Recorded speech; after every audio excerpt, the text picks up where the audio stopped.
Good morning dear students, class 9th subject Hindi.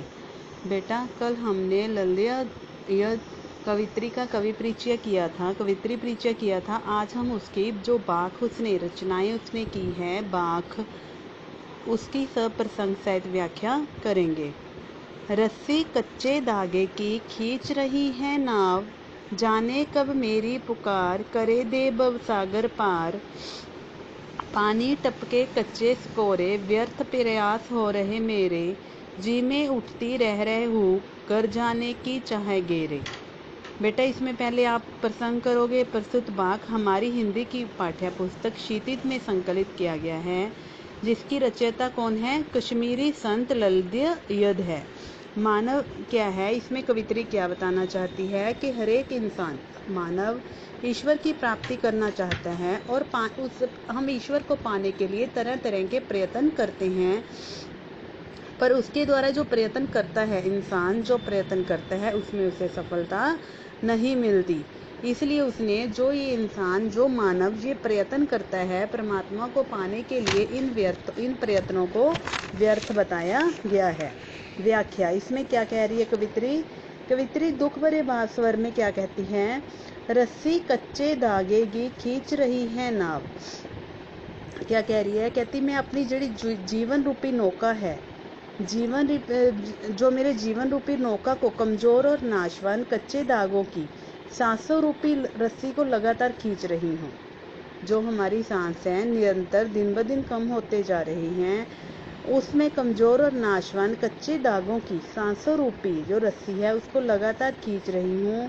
मैं उसे लगातार पाना चाहती हूँ। जाने कब सुन मेरी पुकार करे देव भव सागर पार। पता नहीं कहती परमात्मा मेरी पुकार कब सुनेंगे और मुझे सागर से पार, भव सागर से पार कराएंगे। पानी टपके कच्चे स्कोरे, व्यर्थ प्रयास हो रहे मेरे। कवित्री इसमें आगे क्या कहती है? कहती स्वाभाविक रूप में कमजोर कच्चे बर्तन रूपी शरीर से निरंतर पानी टपक रहा है। भाव इसका अर्थ क्या है? निरंतर मेरी उम्र निकलती जा रही है, मेरी आयु कम होती जा रही है, मेरा जीवन घटता जा रहा है। मतलब कि पर मेरे द्वारा जो मैं परमात्मा को पाने के लिए प्रयत्न कर रही हूँ, सारे व्यर्थ जा रहे हैं, सारे असफल होते जा रही हैं। जिसे करते हुए जी में उठती रह हूँ, मेरे हृदय में रह कर पीड़ा भरी आवाज उत्पन्न होती है। इस संसार को छोड़ जाने की मेरी इच्छा बार बार मुझे घेर रही है कि वह इच्छा मैं चाहकर भी पूरी नहीं कर सकती। मैं परमात्मा को नहीं पा सकती। आगे क्या है बेटा? खा कर कुछ पाएगा नहीं, ना खाकर बनेगा अहंकारी, सम खा तभी होगा संभावी, खुलेगी सांकल बंद द्वार की।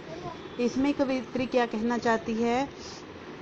पहले प्रसंग बेटा सेम आ जाएगा। इसमें कवित्री क्या कहना चाहती है? हे मानव, ये संसार तो एक मायात्मक है। ये जो संसार है, हम कहते हैं ना, ये जो पदार्थवादी है, तो इस ब्रह्म में रहकर परमात्मा की प्राप्ति नहीं कर पाएगा। हाँ, तो इस संसार में रहकर परमात्मा की प्राप्ति नहीं कर पाएगा, क्योंकि हम यहाँ पर रहकर परमात्मा की संसार के संसारिक सुखों को भोगते रहते हैं। सुखों को तीन तरह तरह के व्यंजन खाकर तो कुछ नहीं बन पाएगा। अगर हम कवित्री क्या कहना चाहती है? ना खाकर बनेगा अहंकारी। मतलब कि बाब हम एक दिन व्रत रख लेते हैं तो हम सबको गाते फिरते हैं, मैंने आज व्रत रखा, मैंने आज व्रत रखा। अगर तू एक दिन नहीं खाएगा तो अहंकार का भाव अपने मन में ले आएगा, तू अहंकारी हो जाएगा। सम खा तभी होगा संभावी, खुलेगी सांकल बंद द्वार की। स्वयं को जोगी तप मानने लगेगा तू।